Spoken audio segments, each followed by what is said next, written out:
Hi everyone, Sarah, your GM and producer here. I just wanted to say thank you to each and every one of our patrons and listeners for supporting the show because it's because of the support of folks like you that we can make this actual play. This episode is going to be the finale of what we as a cast consider to be our first season, followed by an extended break. I am going through the process of moving and remodeling a new home, and one of our cast members, Abby, has a very intense school semester ahead of them. As a group, we decided that it would be best to take a few months off so everyone can focus on what they need to, and we will be returning in mid to late May. If you want to keep up with what the cast is doing in their spare time until then, you can visit the show's info page at the link in the description. There you'll find bios for cast members and links to their main social media platforms. If you'd like to continue supporting the show, I'll be posting some Patreon-only content during our hiatus about renovating our new home, as well as a few costuming and crafting videos that won't be getting posted to YouTube. Through Patreon, you can also gain access to our community Discord, where I'll be hosting a few community video game days, as well as some hangouts with the cast. Thank you again to listeners and patrons for your continued support. Now let's get on with the show.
Hi everyone, my name is Satan or Alyssa Van Art. I go by she or any pronouns.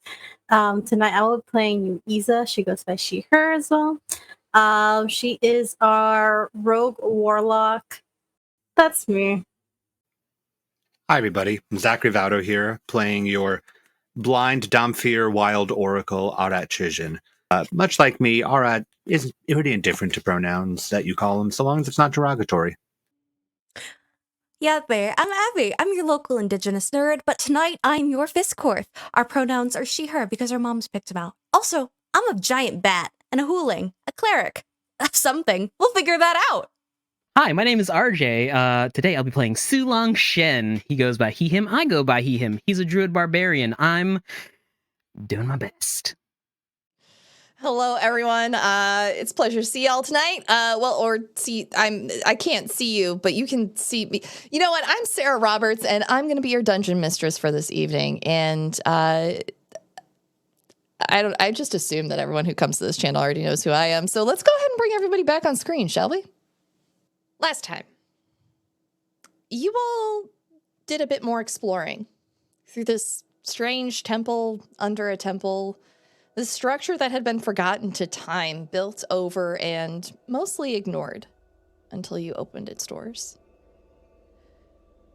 One by one, you completed tasks, confronted your pasts, made declarations of your goals and those things that weigh heavy on your heart, and also things that bring you joy, like each other.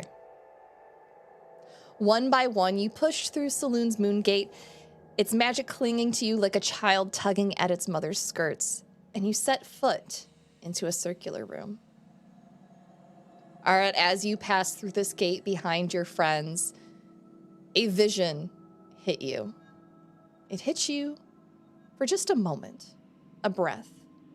That time between inhaling and exhaling. As you pushed your way through the gate, you felt the same crystalline structure you had visions of in Dulhan. And just for a moment, it held you close and then shattered around you with the roar of a raging battle, the frantic screaming of bats filling your ears. And then, as your foot made contact with the floor, that sound abruptly ceased, and you heard the murmurings of your friends once more beside you. You all stood in this circular room, smooth white stone, pale blue stones beneath your feet, swirling in cloud-like patterns on the ground. In the center of the room is a moat of water, shimmering with the iridescent glow of 1,000 tiny lights, shimmering and floating above it, back and forth. These lights move from one orb to another, orbs held up at either end of this moat by feminine statues with their arms raised aloft. So, what do you all do next? What in the fresh hell is this? Language, but I believe this may be some sort of shrine or perhaps a pocket dimension created by a cleric of Seluna. I mean, look, there are moons everywhere. And I spread out my wings to make emphasis of how circular everything is, just like the full moon of the Moon Maiden. Well, remember the, no. No, go on. There was something we read about someone who was,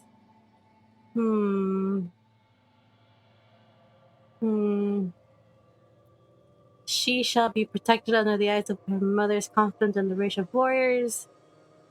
No. I'm so confused right now. There are so many gods involved in this. It's almost like you guys have a whole pantheon to deal with. Shut up, God. Go away, you're not here. Nope. The eyes of above are, no, that's the Oracle, and then we have the Shaba, and then we have Tyr, and then Lady Luck. Oh god. Now Salute. Oh god. Look, a chest! Thank you. I made it myself. Sulong says he holds his own chest.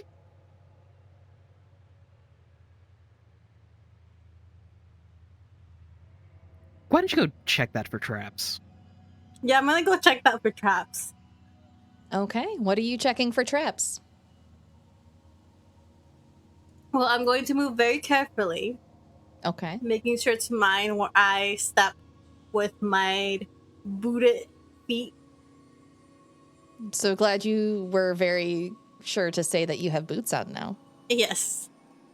And then I'm gonna look at this stone slab. Okay. I'm gonna make sure it's safe before I step on it. All right, you move across the room, staying on your side of the moat. Walking over to this marble slab, two feminine statues stand there with their arms aloft. Between their arms, that would be like where the two statues are standing next to each other. It's almost like both their hands are holding up the singular orb. Go ahead and roll me investigation. 4. Everything looks great. The stone slab is definitely marble. It's very high quality marble. It looks like it was hand carved. Looks old. You don't recognize anything else about it though. This is very beautiful. I'm going to take some of these mushrooms because they look dope. I'm gonna put them in a bag to bring to my boyfriend. Okay. Go ahead and roll me a D100. 57. You go to reach for these, and as you say, you're going to get some of these mushrooms for your boyfriend, Artilles. As your fingers touch them, you don't get to finish that sentence as a popular birthday song begins pouring from your mouth. Every time you go to open your mouth to speak, more of this song comes out. Cumpleaños feliz.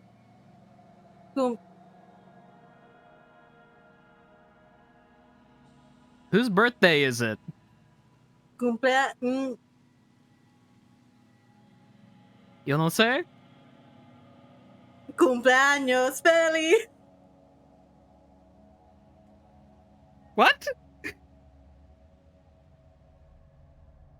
I don't quite believe I've ever heard her sing before. This is new?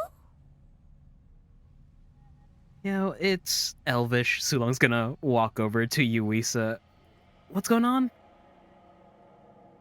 She's gonna point at the mushroom, and she's gonna walk away to the chest. Huh. Okay. Cumpleaños feliz. Deseamos a ti. Cumpleaños, cumpleaños, cumpleaños feliz. Sulong pulls out a notebook just to see, just because he's curious. Okay. Does Yuisa also write happy birthday in the book, or can she write normally?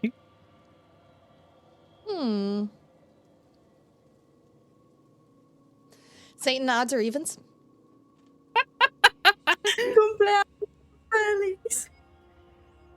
Happy birthday, but Odds. more panicked and scared. Odds. All right. If I roll an odd, you can write normally. If I roll even, you're writing happy birthday in Spanish. I rolled a 1. You can write normally to your friends. You see her scribbling, like, the mushroom's making me sing. Sulong reads it. She also wrote cumpleaños feliz in the notebook. She's gonna slap his arm. The mushrooms did felicidades it. a ti también. Ah.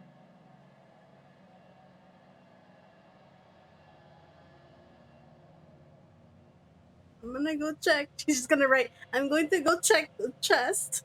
Not yours. Yuis is gonna check the chest for us.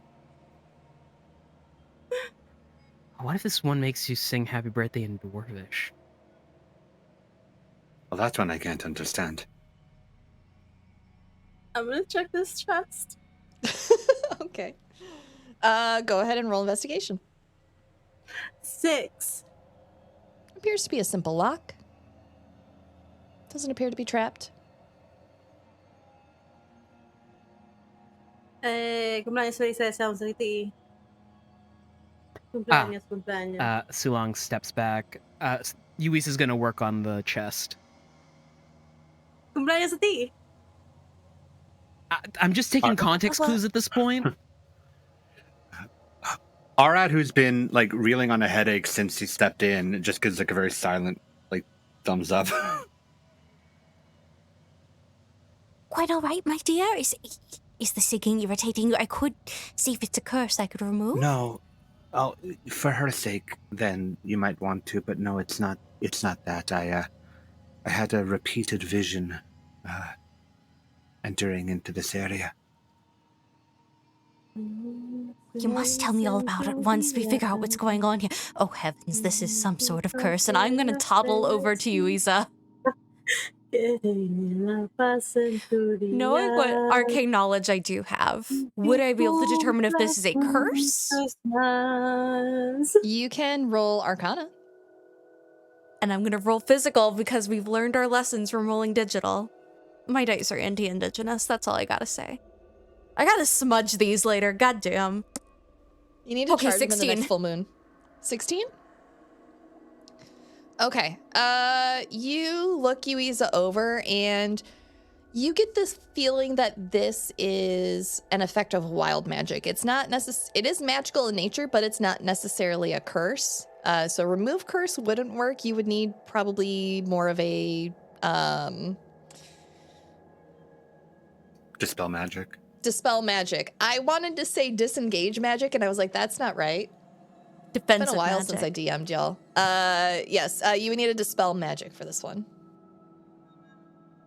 Well, I have good news and bad news, my dear. The good news is I don't believe this is permanent. The bad news is I can't do anything about it. It's a form of wild magic, and it may well be tied to this entire realm. But wild magic doesn't like to stay. It's one of those very finicky magics. Or so I've heard. I'm not a wizard. But writing! We can communicate with writing. Yes? Good? And I give 2 nubs up.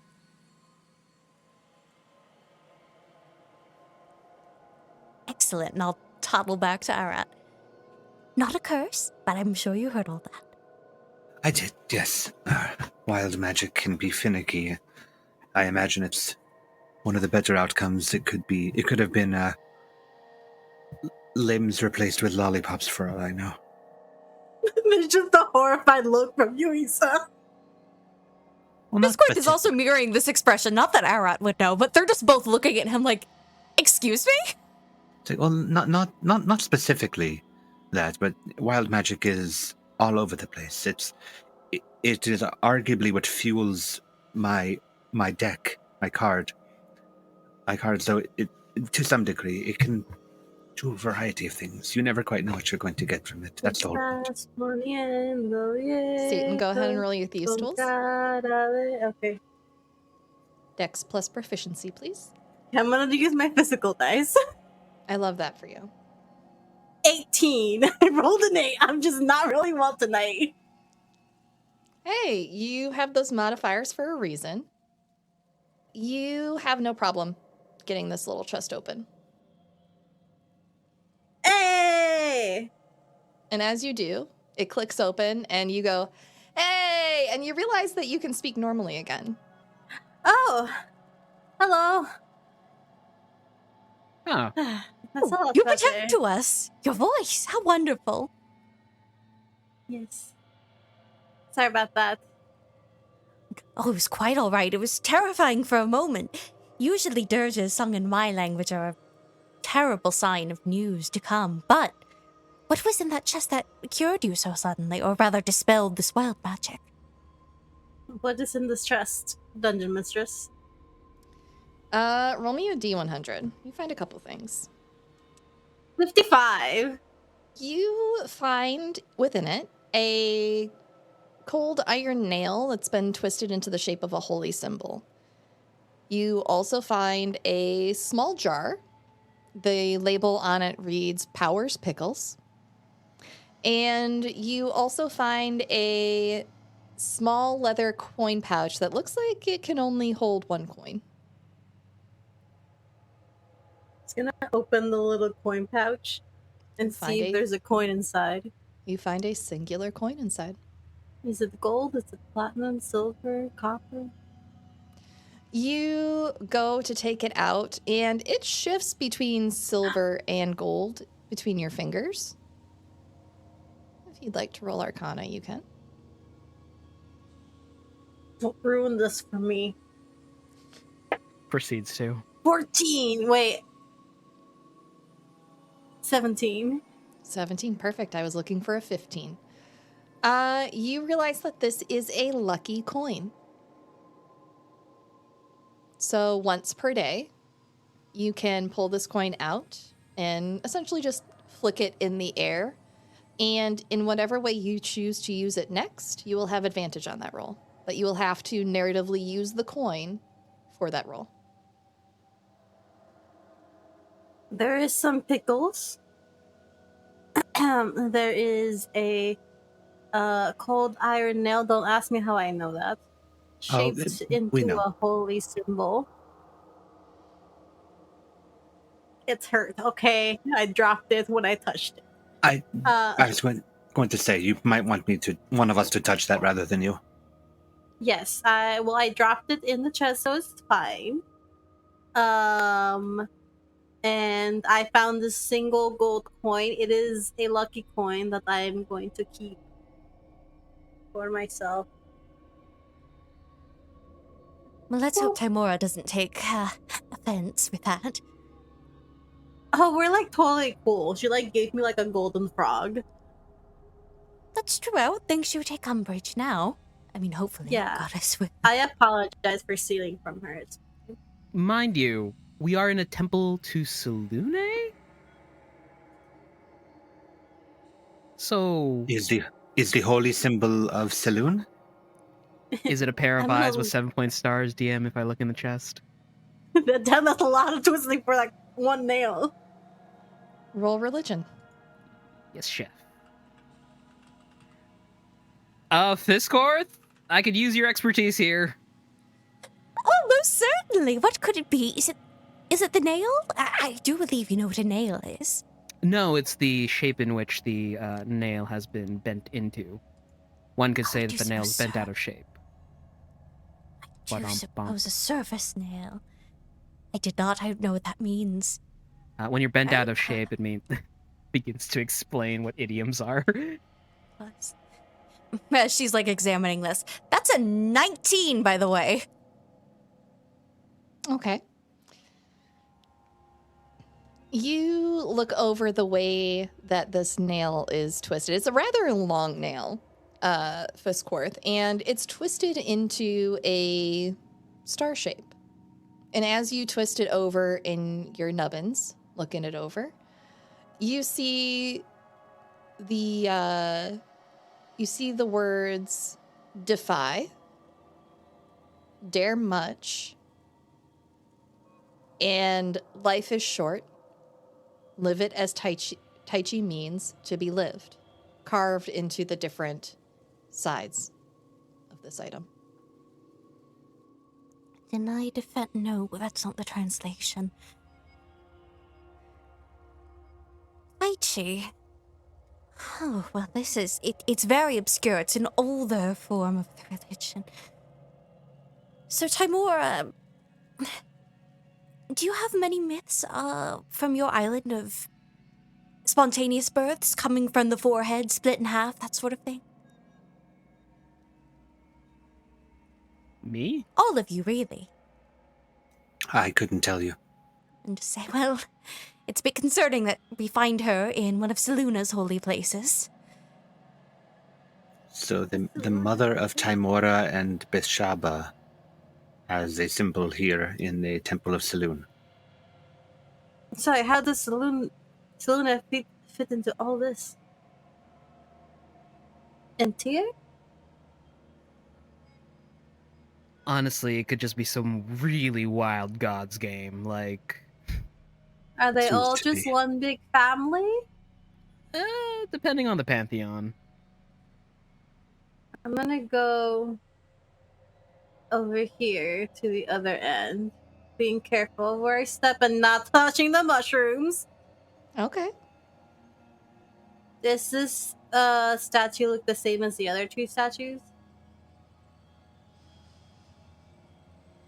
It looks I'll give this to you. It does look similar. However, this one is larger than the other two. Mm-hmm. And the other two, did they look different from each other? They look similar.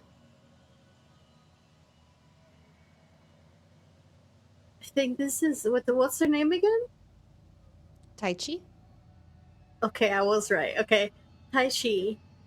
And then I think that is Shiva and Timora. Strange little shrine. As you had Then this would not be a temple to Saloon then, other than the gate being a moon. must admit, it's quite the amalgamation of divine energy in this one place. It seems like it would be a Selunite place of worship, and yet we find a very...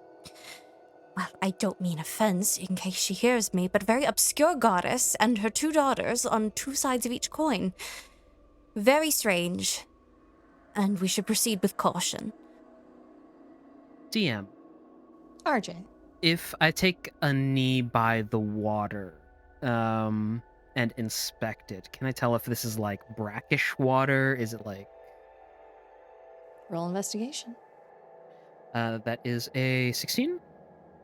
As you look at this water, it appears enticingly clear. Thanks. You're welcome. The flowers that float in it are lotuses. But roll me I'll take an investigation. Okay. You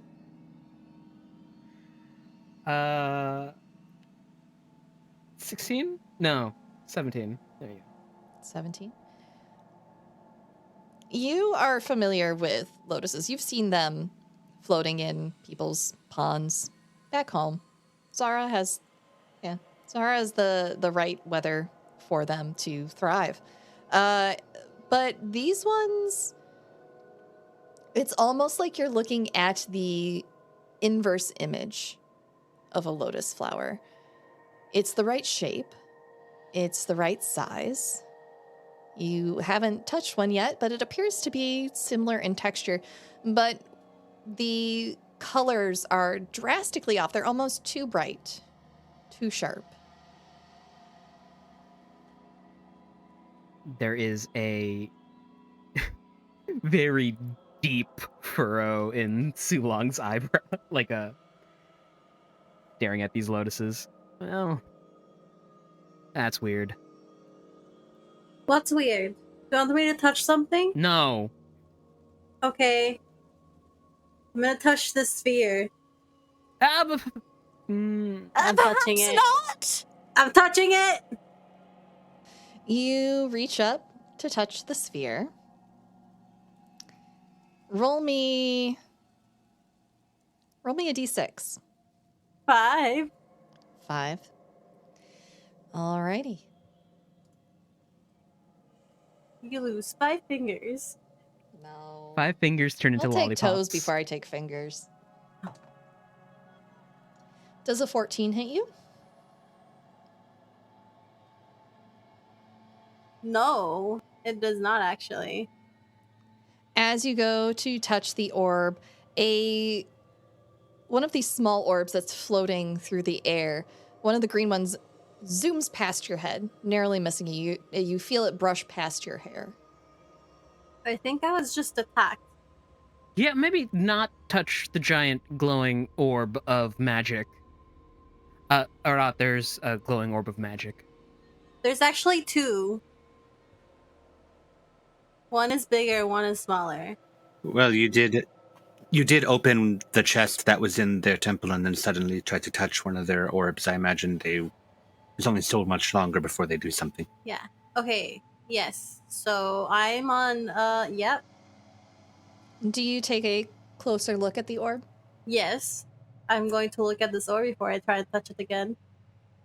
As it's whipping past your head, you notice out of the corner of your eye, Yuiza, that this orb glowing in front of the woman standing in front of you, she's holding something behind it, almost as though the orb is coming out of something. This orb is being projected from something behind it. Would you like me to take a careful, closer look? Why start now? Okay, I'm gonna take a careful, closer look. I'll just carry over your number. As you look at this woman and you get closer to the statue, you see her flowing curls. They're painted the color of strawberries in sunlight. She's wrapped in a simple cloth garment painted sky blue, and in her hands behind this glowing orb is a cornucopia. A cornucopia? That's all you hear. There's a cornucopia. Like the fruit basket? Yeah. Or the vegetable. I didn't know there were 2 different types of cornucopia, I'm going to be honest. A cornucopia is just a type of container. I thought it was the stock. Never mind, voice in my head. The container. Uh-huh. It's the sphere of light is coming from the cornucopia? It sounds like some sort of magical device. Proceed with caution. All right, you have a long stick. What if we poked up there with that? Do you want to poke the statue that is emitting the magical orb? Oh, good. I was about to say, am I the only one who thinks that's a bad idea?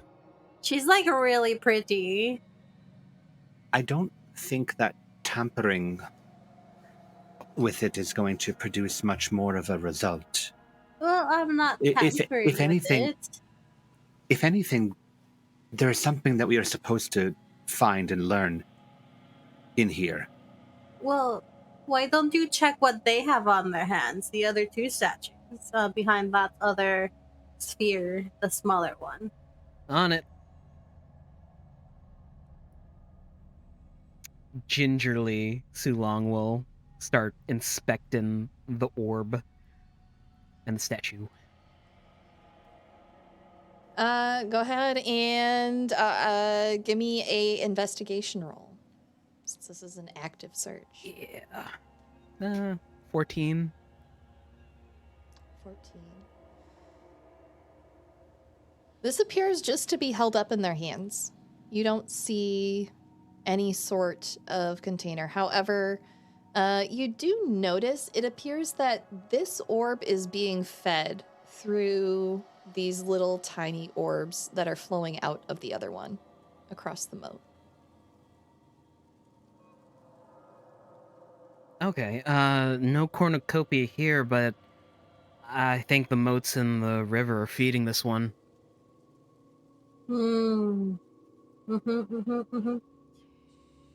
What is the puzzle that we are trying to solve here? What are we trying to learn, like Arat said? Well, take a moment and look at what we have. We have a mother goddess who is producing magic from her cornucopia, standing, I'm presuming, facing directly across a river from her two daughters.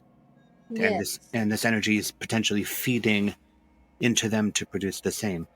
They must be connected beyond simply the lore, beyond the legend. They must be magically and mechanically connected here if they are to do something. Right. But if we take the fox over, then the hen will eat the rice. What? There's no fox here. Was there anything strange about the water? Well, the three of you are having this debate. Viscorth, you're awfully quiet, standing back by that portal. What are you up to? I'm trying to piece together. This is some obvious, mother, daughter, maybe perhaps even a joining of two faiths. What can I see beyond the moat if I were to tippy-tap just a little bit closer? What's on the other side of the room? You go to look on the other side of the room. And there appears to be nothing there, save for a scorch mark.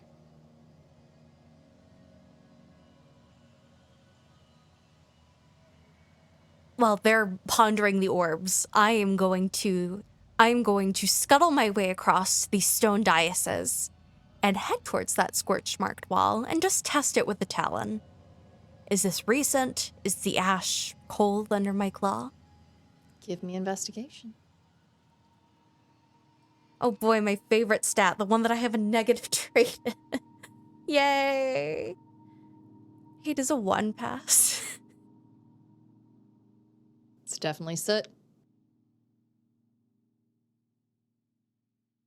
Someone must have lit a torch and let it go on for too long. Heavens, look, it's covered the whole wall.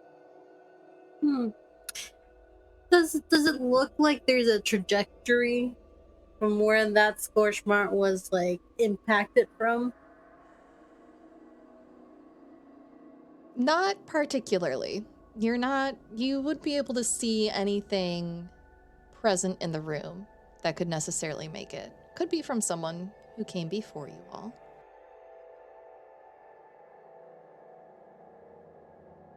Did is a cornucopia important to Taiki? Discord? Would I know that, GM? Let's get another history roll from you. Every day I wake up and you say, "Hey, low int character, make a history roll for me." I will take history or religion. Thank you. I See, am a kind guy- and benevolent GM. You're malevolent. Well then. I said benevolent, not malevolent. I could be malevolent. That's a 26. A 26. You think back, trying to remember, and you do remember seeing something about Taichi being depicted with a cornucopia, almost as another symbol of prosperity and good fortune. She was, after all, a goddess of fate.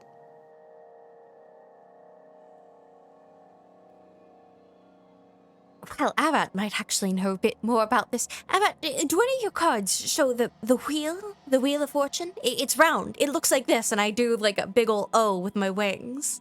He can't see you. Oh, apologies. I know the card that she refers to. No, my deck is not standard divination. There is In no our specific deck, wheel of there's fortune. there's a blonde woman in an evening gown on the wheel. of High fortune. heels, walking around, touching white boxes. Named Vanna White. Why do you ask, though? It might have to do with this entire room's lesson. Timora was said to depict fortune, be it good and bad, but the cornucopia was that good fortune, harvest and whatnot for the more, I don't want to call them primal, but, early religions. So perhaps this is her giving her goodwill to her two daughters despite their differences. A showing of a unification between the two as well. Makes sense to see Selûnites here. They do have a vested interest in unification of goddesses. But why, and I tapped the soot-covered wall, would someone lit a torch run in here? This room is so perfectly organized, and look, soot!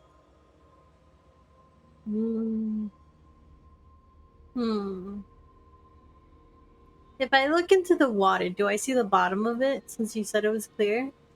Yeah, you see the bottom of the moat.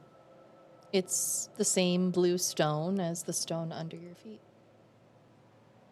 If I sit on the edge of this little step circle where the statue is, Mm-hmm. and I take a torch, unlit, Okay. and I poke a lotus, does anything happen? Don't eat the plant life. You poke the lotus with your torch. Nothing happens. If I stick my torch in the water, You stick your torch in the water. Your torch gets wet. okay? Can I head over to Fiskorth, calling Cinder out from their little sticky spot behind my shield, and just... They have a little sticky spot. Yeah, they're a mimic. They're sticky. I know, I love that though. Just inspect the wall. Like, is this... I don't know if... God, if you want to get into semantics, if soot created by magic is different than soot created by normal fire. You bring Cinder out and yawns and stretches his little mimicky torch arms out.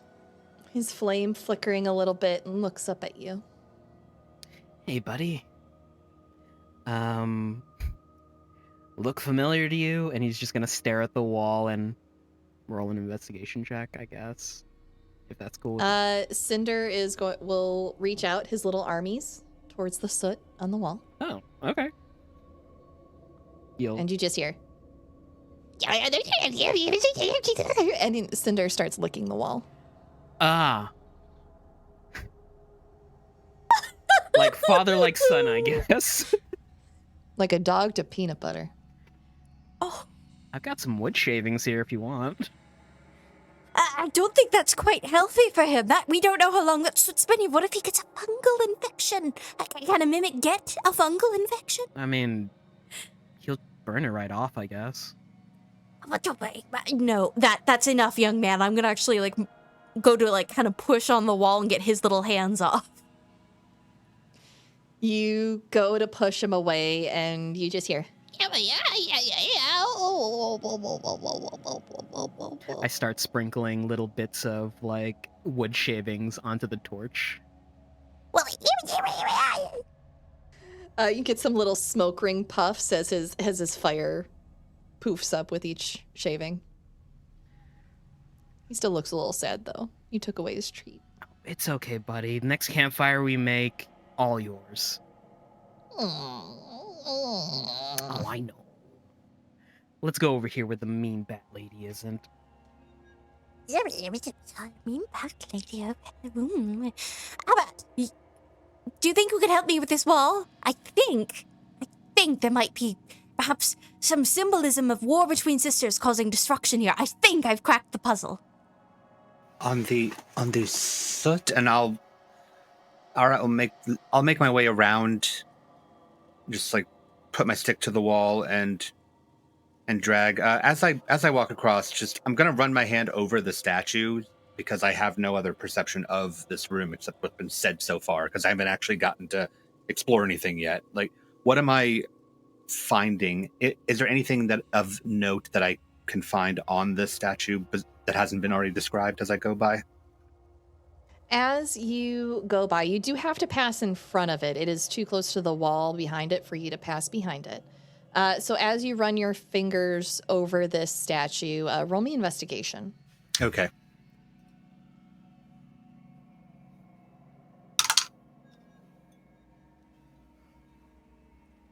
Wish I could see. That's a 15. As you run your hands over it, your hands go over that cornucopia that she's holding aloft. And as your fingers dip inside its brim, just behind, you can feel the hum of that magic orb, just behind that magic orb, where it seems to be feeding out from it. Your fingers slip in and you feel a solid wall within it and a perfectly circular hole. I'm going to stop and just go, no. No. You get to touch it, but I can't touch it. That's rude. Well, I can't see, and it's the only way I can. So if you would like to trade places. But no, I think, unfortunately, that the poking with the stick method might actually be correct. And I'm going to pick up my stick and line it up with my hand and see if I can put the stick into the hole. This bit sort of business. I am a learned scholar. You should have listened to my method. You go to poke your stick into the hole. You can get it into the cornucopia, but you feel several smaller holes. You feel 6 in total within this cornucopia, but they're not large enough for you to put your walking stick into. They're roughly the size of a dime. Gotcha. Then feeling that I'll pull back out and just go, there's multiple in here. It's almost like a grating. Have you tried putting your fingers in it and like turning it? There are 6 of them, and I only have 5 fingers. Are these floating orbs about dime shaped or sized? As you look at these orbs, what is your passive perception? My passive perception is a 14. 14. That's high enough. You look at these orbs, and they are roughly the size described. You also notice that they're different colors. Oh, I think we need to get some orbs in there. But I don't know. or you see 6 different colors in total. The colors are green, blue, red, yellow, purple, and orange. I think we might need to get one of each. But where would we obtain them? Gestures to the body of water with all of the orbs floating.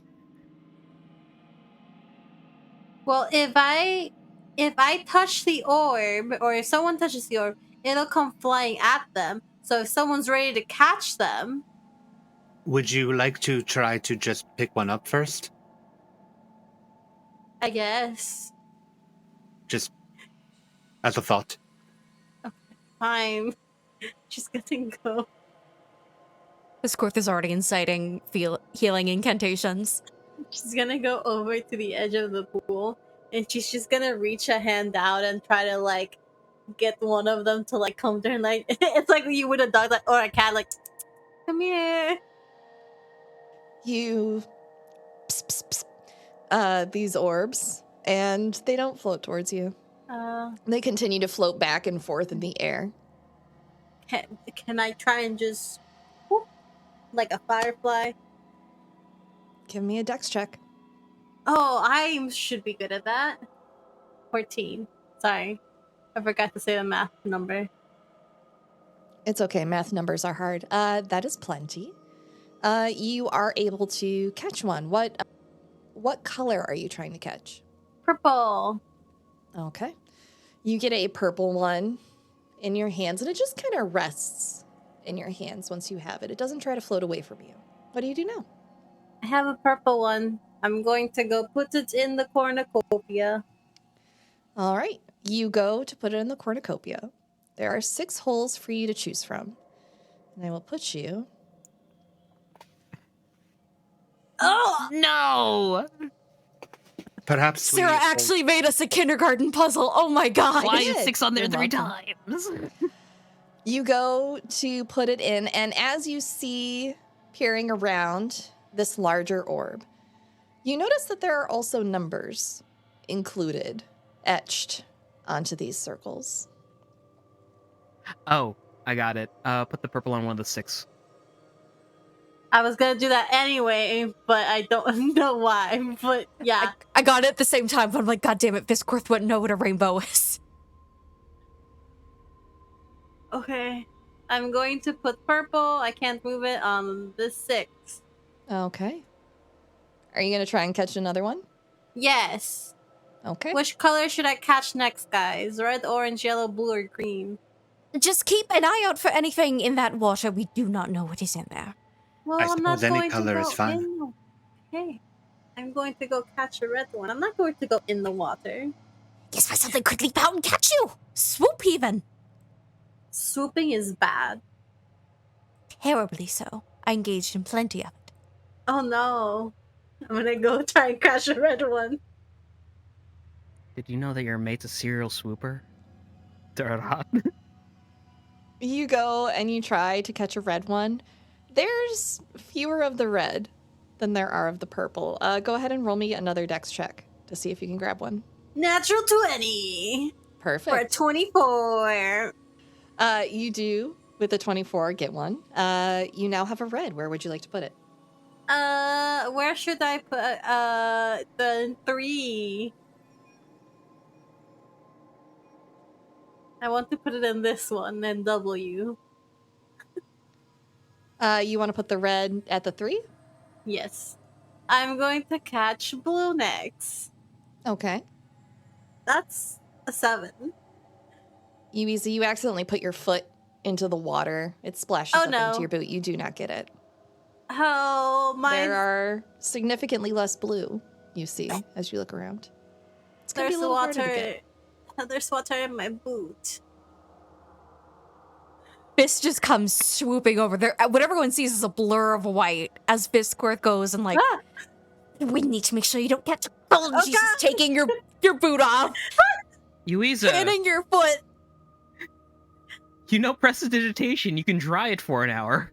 I was going to do that, but the bat has my foot. something, and this is just going on and on, but there could have been something in that water. What if a water hooling had grabbed you? What if they had eaten you up like a soup? Goodness gracious, what were you thinking? And she's just fanning her wing. I'm just going to prestidigitate with my foot dry. I did it! Yay. Okay. A job well done, if I do say so myself. Hey, Yuiza, why don't we Yeah? coordinate and make things easier? Maybe I can drive some of them towards you and you can catch them? Yeah, I'm trying to catch blue. There's less blue, so if you could just like bop them towards me. I'll assist in Yuiza's orb catching by, like, trying to herd the orbs towards her. Okay. Go ahead and roll Dex with advantage. Okay. You're gonna go still with trying that to get a 6. blue? Yeah. I'm Okay. gonna go with that 16 instead of 2, so that's gonna be a total of 20 non-natural.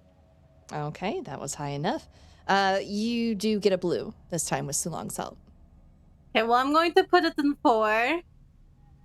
Okay. And okay. I'm going to catch a green one. Okay. I'll assist this time with using my wings as like a fan to like scare them over. If you've ever seen those little birds, just shoo, go over. 19 for a 23. Okay, you get a green. I got the green one. I'm going to put it to number 5. I think it's the amount of letters in like the name of the color, guys. 5. I can count. Just fist blinking colorblindedly. This is green and this is red. This is green. This is red. That's why I wrote what colors are on them too. That's accessibility. I'm gonna go for yellow. Okay. Waving arms furiously running down the side of the water, little rivulet waterway. Okay. Another 19 with advantage for 23. Perfect. I'm gonna put it in 6 because it's the only ones left. And I'm gonna try and do the last one, which is orange. Okay, which 6 are you putting it in? I don't like that question. I'm gonna put it in the one on top of. No, wait. This one here? Yes, sure. Okay.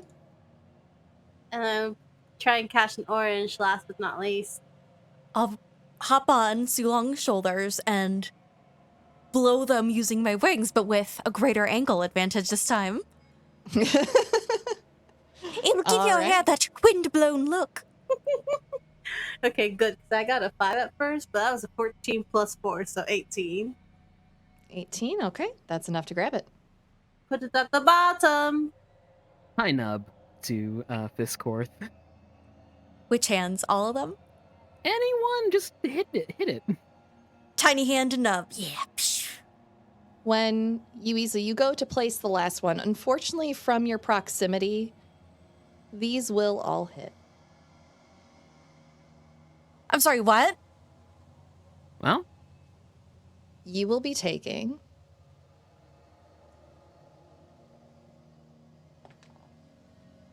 6 points poison damage as the purple shoots back out at you. Ow. Next pops out the yellow. You will be taking 2 lightning damage. And shooting back out at you again is one of the orange orbs. And you will take 4 points thunder damage. Ow.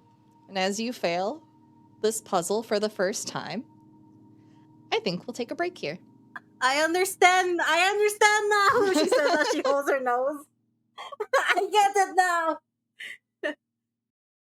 Before we left off, Yuiza, you confidently put in all of these orbs based off of the number of letters in the words and the numbers that you saw on the little holes within the cornucopia. And as you placed the final one, 3 of them shot back out at you, dealing a bit of damage. I'm fine. It's just a bloody nose that tingles sometimes. Oh. I'm going to put. Do I have to catch them again? You will have to catch them again. Where's the purple one? Where? Go ahead and roll me that dex check to recatch purple. Should we help her, Arad? 14. Those of you All that right, can you catch see a what purple. colors are should help, yes. I'm gonna put purple in the 6 that's between blue and red. So under in the bottom one. So we caught the purple, and it was put between red and blue. What's your next color that you're grabbing? Yellow. Yellow. Okay. There are a ton of these yellow ones. This should be much easier for you to catch. 22 to catch yellow. And put it on top. Okay, you are catching yellow and putting it at the top. You have no problem catching yellow. There's so many of these yellows. There's so many yellows. Oh my god. If I had to quantify it, that would be a very low DC to catch a yellow. Okay. I'm going to try and catch an orange, and that's 11 Okay. plus 4, so that's a 15. You go to try and catch this orange, and you narrowly catch yourself before you fall into the water again. These ones are a bit harder to get. You feel like you could have, if you had reached just a tiny bit further, maybe just 1 point further, you could have gotten that orange. Suang, come over here. I need to use you as an anchor. First time anyone's ever asked me that before, but I'm game. Okay, I need you to just stretch out to hold your hand and like flex it so I can hook my arm. Yeah, sure. Okay, totally. Right, so Yep, I'm gonna hook my arm and then I'm gonna stretch over and I'm gonna try to grab the orange one, okay? Yep. Mm-hmm. Be strong. Be sturdy. I'm counting on you. My life depends on this. My life depends on your muscles. Exactly. That's gonna be a total of 18. 19, actually. You are able to grab the orange on your second try. Are you putting in that final spot? Yes, between yellow and red. Okay. And before I describe what happens next, I will say that you do successfully solve the puzzle this time. Oh, As the artist I'm gonna die. As the artist in our group, would you like to explain the solution to this puzzle? It was the color wheel, so you have the primary colors, yellow, blue, and red, and then the secondary colors in between the correct primary colors that make that secondary color. So you have green between blue and yellow, because blue and yellow make green, orange between yellow and red, and then purple between blue and red. You put in the last glowing orb, Lisa. And you watch as the larger orb in front of Taichi floats away from the cornucopia.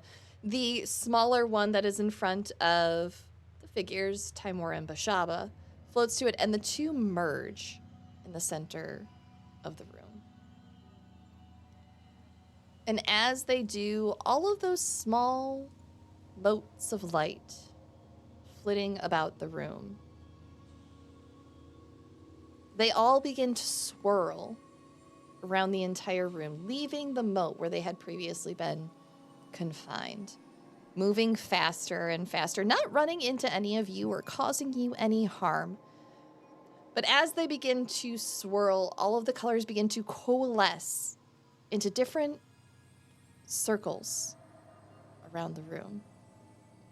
As you all turn, you realize that the portal that you all came in through is gone. There's just a bare wall. As around you, 6 new portals open. Did it work? What happened? I think we went a bit overboard, perhaps.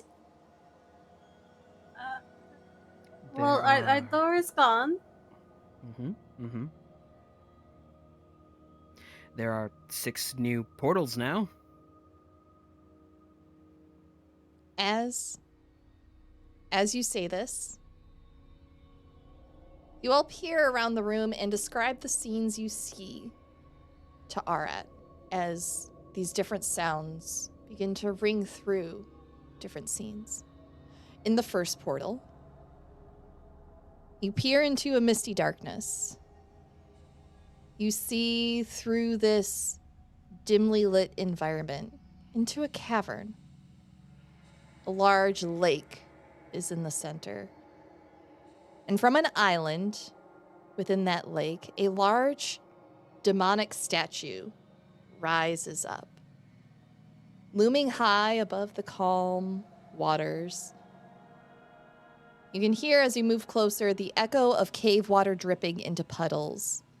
It reverberates in your ears in a distant, rhythmic, almost frantic keening carries and echoes distantly in the darkness.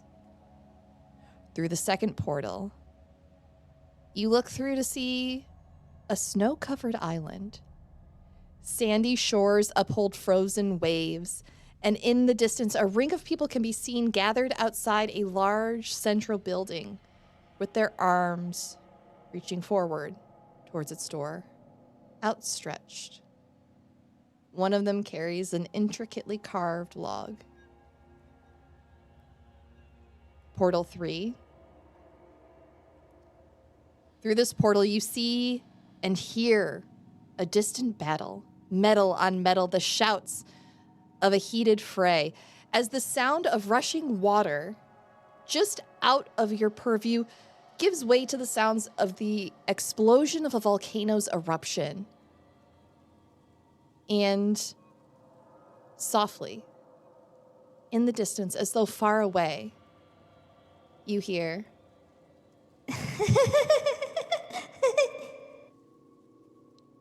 a familiar giggle. Through the next one, you see from the balcony ledge a stage. An orchestra is heard warming up to play the distant sounds of a woman singing scales as ushers murmur, preparing for the arrival of patrons. The next one, you look through it, you see a simple cabin built into the side of a snowy mountain peak. The view is obscured by snow and a bit of fog, but the scene is eerily silent. And in the last portal, you see glittering opalescence, a sleek marbled floor, tiled in a glamorous design that is obscured as someone's skirt swirls past, briefly obstructing your view. You see the swirl of fine dresses, robes, and bodies, almost as though a party of revelers has gathered. Polite laughter teases its way through the chattering din as the crowded ballroom is watched and overheard by sparkling lights set aglow and glimmering crystals set in chandeliers that reflect off of large stone walls polished to perfection. DM, for a clarification point, does the woman singing scales, is that a familiar voice to me, or is it a different, some other singer? Roll a history check with advantage. Okay. I'm just trying to figure out if it's my friend or not that I'm supposed to get to her show. Sarah I just will hit us say with that grape if shot you ask blast. Sulong, Did I say that again? I will say that if you ask Sulong, RJ can also roll a history check on that scene. I did get a 19, Okay. so I think I'm okay, unless Sulong has incredible history bonus. The voice does sound like your friend. Okay. Does Sulong get the odd feeling of deja vu at the din of battle and Ray laughing in the distance? Roll a history check You got it. with advantage. Oh, thank you. You're such a kind and benevolent DM. 16. You don't recognize the scene. It's continuously changing too quickly in front of you. There are no landmarks, but you see off in the distance a familiar figure riding atop a bloody steed, their battle axe held high. And you swear for a moment you glimpse a familiar leather couch. You can't quite make out the figure that sits upon it from this distance. Yuisa and Fiskorth see Sulong physically bristle. Are you okay? I'm pretty sure that's where Ray took me that one time I got teleported. Oh, The battle you mentioned. Yep. He is white-knuckling a fist, staring at the rider with the bloody axe. I'm going to be honest, none of these look like that great except maybe the fancy party or like the opera. The opera is back in the Panu Republic. That is actually Oh, the show that, unless this is another time that we are viewing, this is the show that I was supposed to take you all to. Wait, that can happen? oh no. Apparently you can if this is the option, but what are all these other portals to? Well, that one's underground, and that one's on a beach. That one's a snowy landscape, and that one's a cabin. And then the party. The cave sounded... I heard familiar noises. Fiskorth, is this cave familiar to you? Fiskorth has been silent this entire time. Her expression is dour, her eyes haunted. She will just look to the group as they acknowledge her and just utter out 2 words. Not there. All right. We will not go there. Should we just go back? Safest bet. Can you all... Can you all make out anything more about these other locations? My impulse is to return back. I've not been with my friend in decades. I wish to hear her sing, but what are these places? Is this an opportunity that we are going to miss entirely? DM, if I look at portal number 2, does it look familiar? Portal number 2 does not look familiar to you. Okay. Sulong, Yes. if you would like to roll history on portal number 2. I had a feeling. Natural 20. 21. Sulong, you look and you stare at it. Zahara doesn't get that much snow. But that is the council house. Covered in a blanket of snow.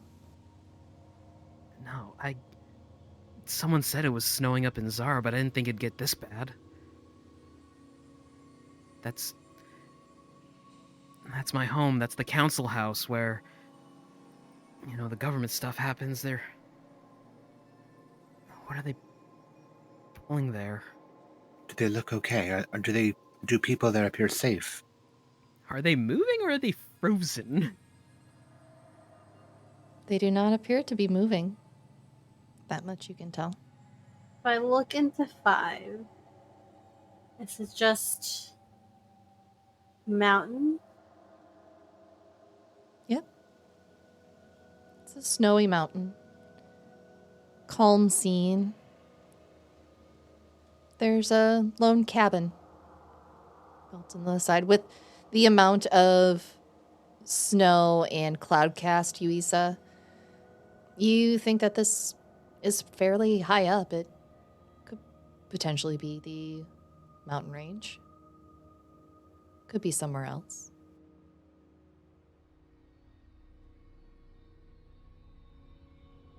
can I get to the same portal? Can I get any other senses through the portal, or is it entirely visual? Through Is there which one? any particulars?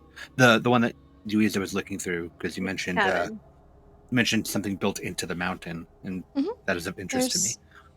There's just a single lone cabin. So I can't hear or sense anything else going on. It's just a still scene. Right.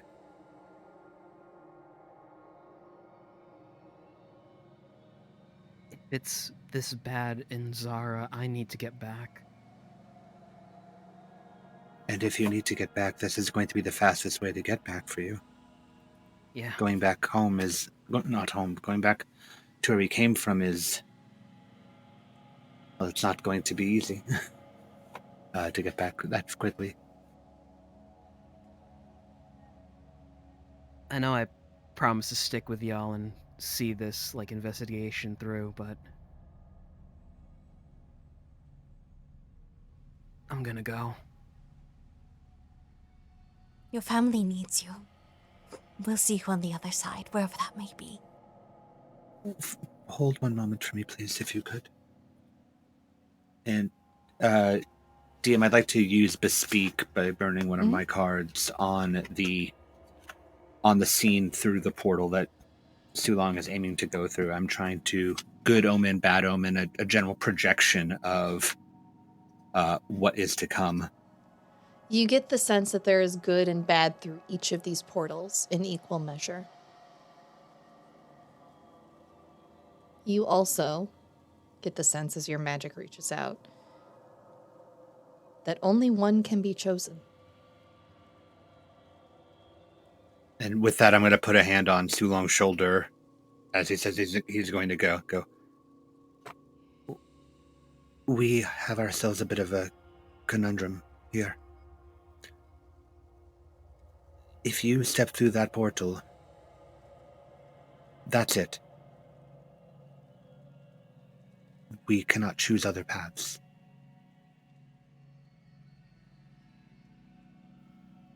So, step through that portal and you're all locked in.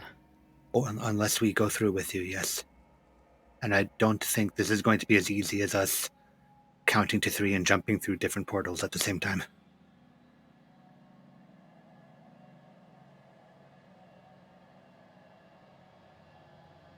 Which means that if we are going to go do this, then we must all go do this.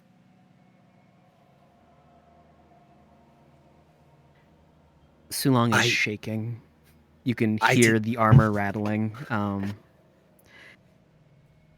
did not get a sense of catastrophe from this or any of these. It was good and bad in both, as is with most things in life. It seems that this is not a scene of pure disaster, what you are seeing. But I cannot tell you more. It's the same for all of these, even the familiar place that we could go right back to where we just came from. Same feeling.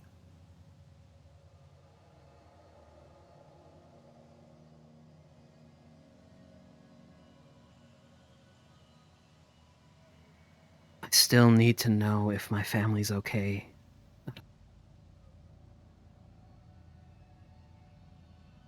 Yes, you do. So that is something we have to decide is, are you able to learn that your family is okay from going back where we came from and traveling or communicating? Or are we abandoning this place that we just were, crossing the continent together? I could think of nowhere else I'd want to go other than with you all. We deserve to be there for too long. There may be answers back to where we came from for me. But this is Sulong's family. On the plus side, we can still continue our investigation. That painter that did the portrait of Arabelle and her sister, they live on my island.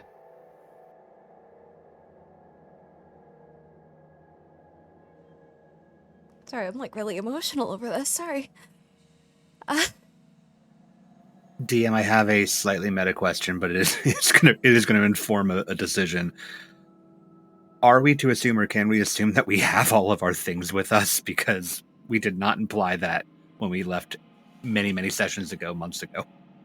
I would say that you do have all of your belongings. You do have Precious Stinky Boy. You left prepared to go save someone's family, and you didn't know what that would entail. So you did leave prepared to take on whatever you needed to.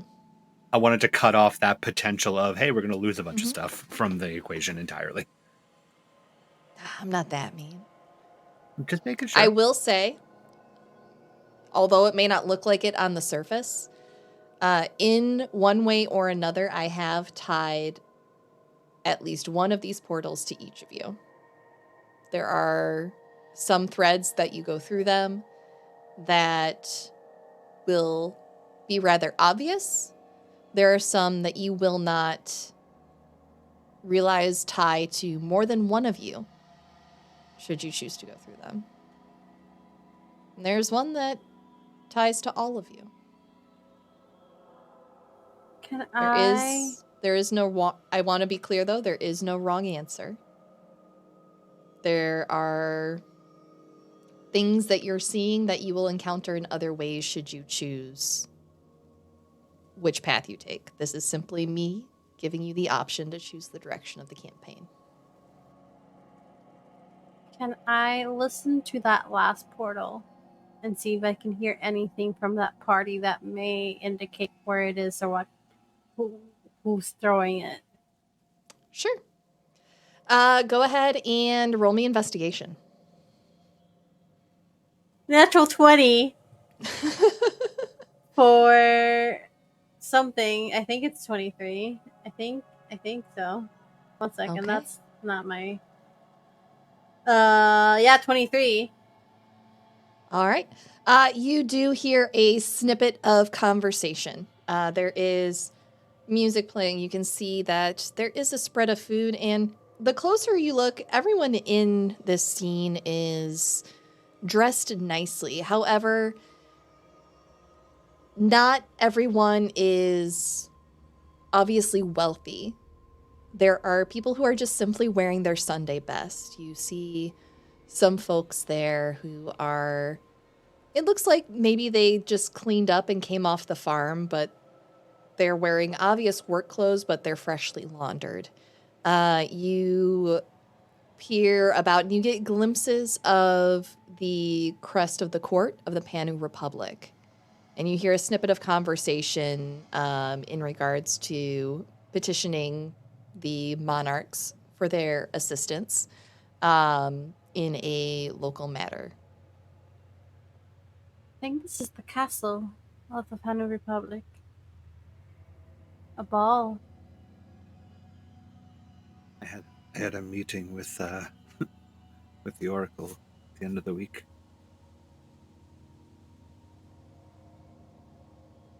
You can all roll history for me.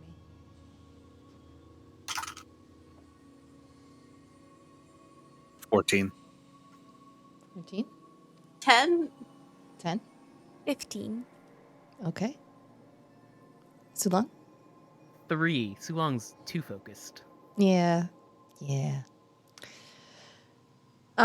The rest of you, however, if you rolled a 10 or above, you remember that there was a meeting of the Senate that you elected not to go to, and that 3 days afterwards there would be a gathering at the castle where the general public would be invited in to come and petition and seek assistance. Although the monarchy does not directly influence the laws, they are still incredibly wealthy, and they are servants of the people in a benefactor style capacity. So this would be a time that people come from all over the continent to seek their assistance.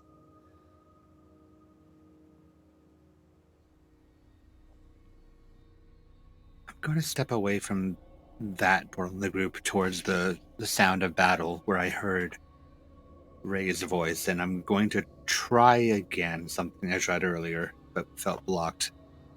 And I'm just going to call out to Ray again through the portal. Ray, are you able to hear me now? Or is this too far? You speak out. And at first you don't think it worked. That giggle is distant. And then all of a sudden, out of nowhere, you just hear, "Oh, hi, Arat. What are you doing here?" and there is a sound of Ray directly behind you. And you all watch as Ray pops into existence right behind Arat. We were exploring a cave, attempting to save somebody, and we came across this room, and now we have many choices before us. Oh. Hey, that's my home. That's my couch. Sulong helped me pick it out. Were you spying on me? I cannot spy. Oh. I heard someone say that the last time I came to visit you. Hi, Fiscorth! And there's a frantic wave from Ray's smoky figure. Fist just waves back very nervously. Why does she keep doing that? Oh my goodness. I wasn't sure. I heard you through this portal, but apparently you are here now and not there. And you seem confused that this portal exists. Yeah. Did you make it? Inadvertently, we did, yes. Oh. Can you do magic like I can? Can you make things appear? Can you conjure things? Ooh, you should come over and you should see my couch. At some point, I would very much like to sit on your couch, yes, but now we need to figure out where we are going. There are many options here that impact many people's lives, and I was hoping you had some insight into this, but do any of these look familiar and meaningful to you? Or are you as free-floating as we are in this?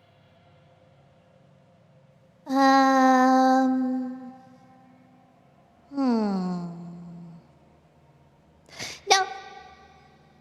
Sorry. Okay, that's... Those people What look are- fun. As Ray points to the dancers and the party going on in the castle. Is there any merit in going back to where we were and getting better prepared to go to Zara?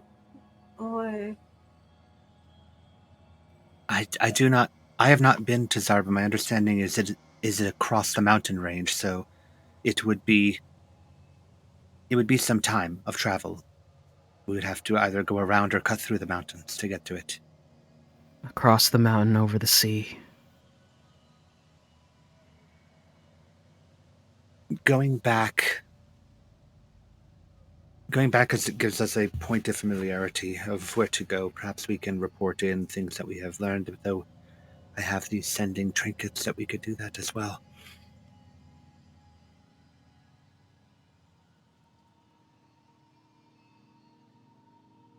Kinfolk who are good to you are a rare thing.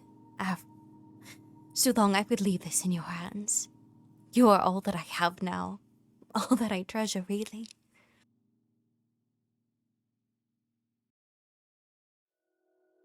I want to agree.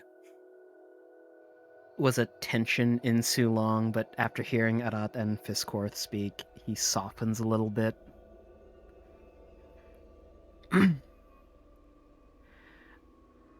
I'm sorry, just a quick reminder. Is Sulong aware that this party is for people asking the monarch? Yeah, you all learned about that when you went on your city tour. He hikes his shield. My dad once told me, if you don't make a choice, the choice will be made for you.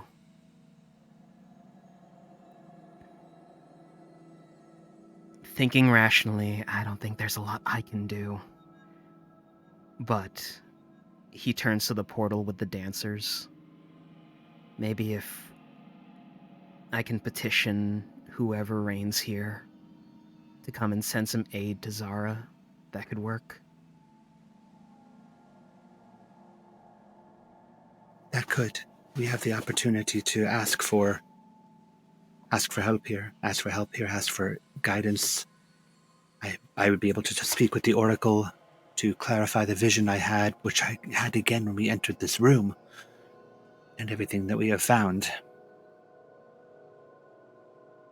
Whatever you decide, Sulong. We'll be right there with you. Always.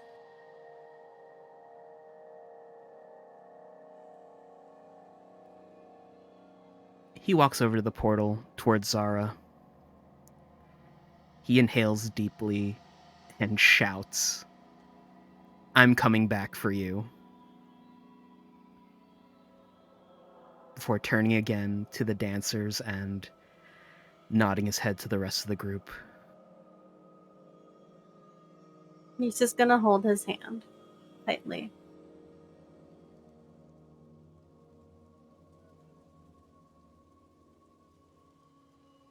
Together? Before we go, would you all mind if we stood here for a moment? And I'm going to gesture towards the portal with the stage. I promised her I wouldn't miss the show. Yeah. I think we're doing a little selfish this now. Let's. DM, my intention is to just stand here at least to hear a little bit of my friends sing before I go with the group through the other portal. Sure. You sit and wait. And it takes about an hour. But the scene slowly changes. People filter in. There's the rumbling of a crowd. And not too long after, the orchestra cues up. And you see a familiar white tiefling, all of you, take the stage. Arat, you hear your friend's voice, greet the audience, and call out to the crowd. As you all watch the scene, the rest of you see her look up towards an empty box with 4 seats. The smile falters for a minute, but this practiced entertainer has a job to do. And she begins singing some show-stopping tunes. And she is every bit the wonderful performer that Arat described. Arat, in the years since you have seen her, Orphi has gotten even better. Who knew that was even possible? I'll have to let her know that we were able to be there anyway.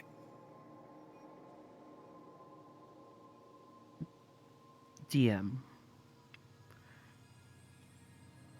If Yuiz is cool with it, during this performance, Sulong has been folding a paper rose that he hands to Arat. Don't know if this is gonna flub our one portal thing, but I don't mind if you throw it through. I would hate to endanger our chances, though we have the benefit of this being in the same city at least. You can give it to her later. Or go to the castle and pop in after?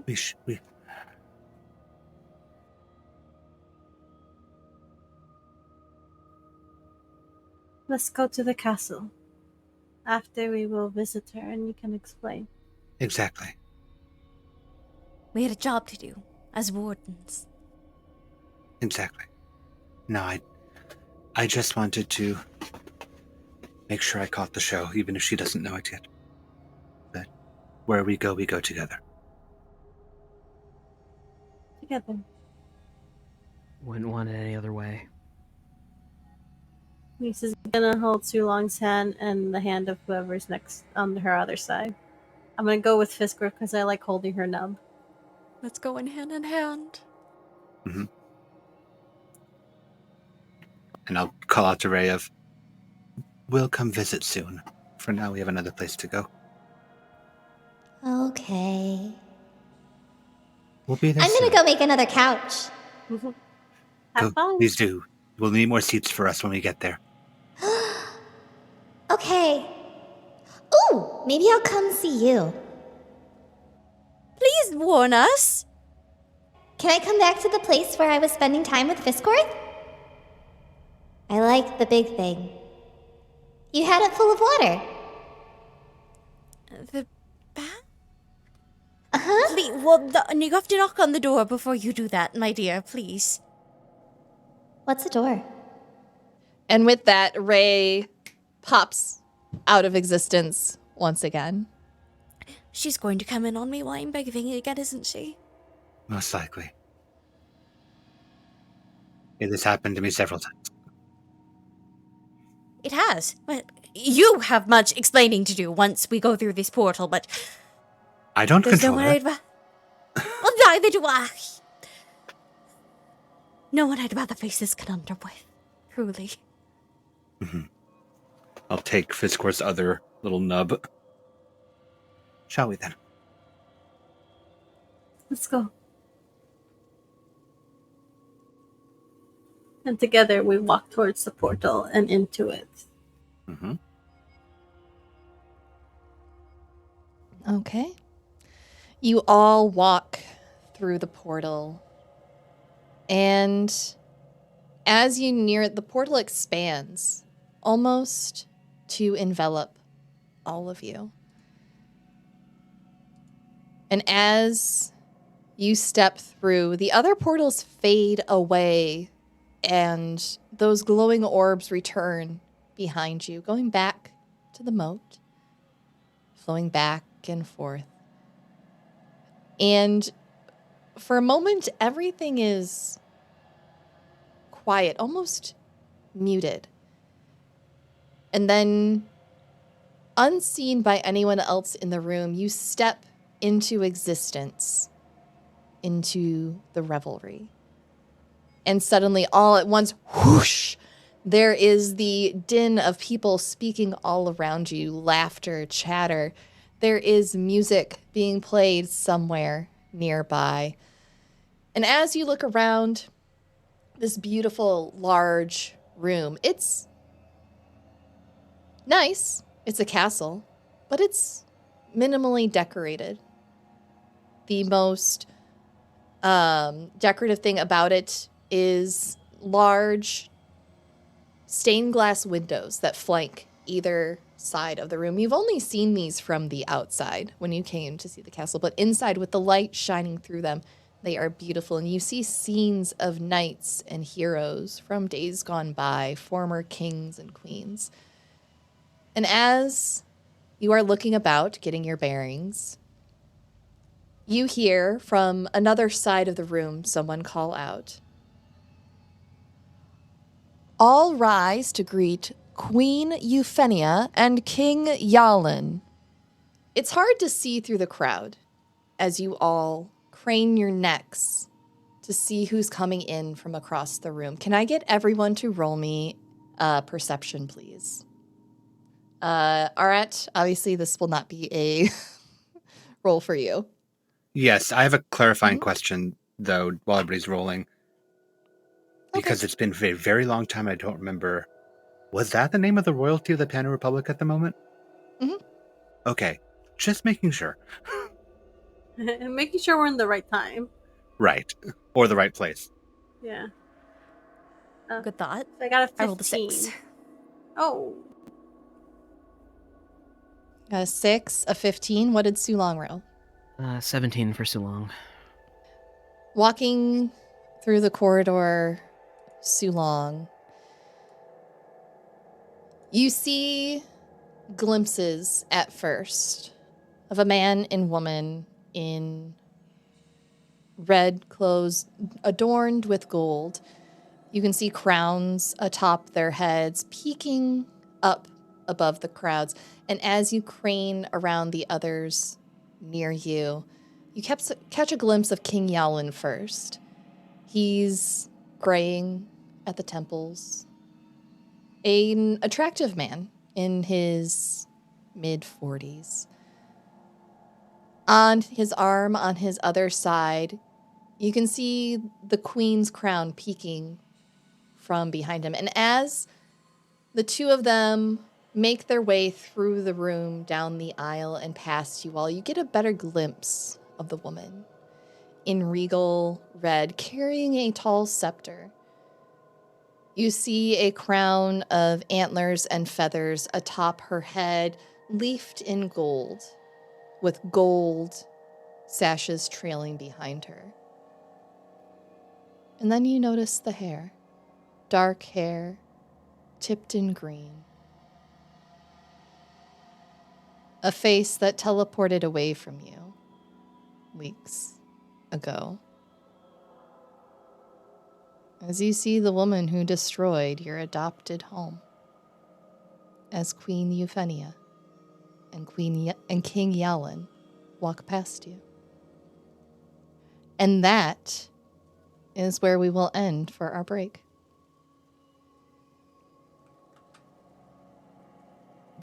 Real quick, seeing this, Sulong suddenly regrets nothing. You sure about that? Are we in the right timeline? Are you? Oh, we are. We might be. Who knows? Do I still have a boyfriend and a girlfriend in this timeline? My priorities.